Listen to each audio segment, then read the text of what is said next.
মিডিয়ার সাংবাদিক বৃন্দ, এদেরকে কাজে লাগাতে হবে। এই দেশে ইনসাফ ছিল না। রাজশাহী জনাব মোহাম্মদ শাহজাহান পিপিএম বার পিএইচডি উপমহাপরিদর্শক রাজশাহী আজকের এই মহতী অনুষ্ঠানে রাজশাহী জেলায় ধন্যবাদ জনাব হাফিজ কারি আবুল বাশার। এই পর্যায়ে স্বাগত বক্তব্য। ভোটার উদ্বুদ্ধকরণের উদ্দেশ্যে বিভাগীয় পর্যায়ে ইমাম সম্মেলন এই সম্মেলনের আয়োজন করে প্রদান করে থাকেন। পবিত্র জুমার দিনে ধর্মপ্রাণ মুসলমানগণ পবিত্র হয়ে আতর সুরমা নির্বাচনের ক্ষেত্রে অত্যন্ত গুরুত্বপূর্ণ বক্তব্য রাখতে পারেন। বর্তমান সরকার দিতে পারি।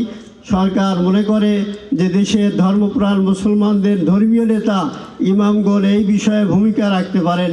এই জন্য তো জনগণের মাঝে গণভোট এবং ভোটারদের উদ্বুদ্ধ করবেন যাতে স্বচ্ছভাবে একটা আমরা নিরঙ্কুশ এবং সকলকেই আন্তরিক মোবারকবাদ। আজকের এই মহতী অনুষ্ঠানে ঢাকা থেকে কষ্ট করে এসে ধন্যবাদ জনাব মোহাম্মদ ইমাম। এই মাইকে সাউন্ডটা দিয়ে দাও।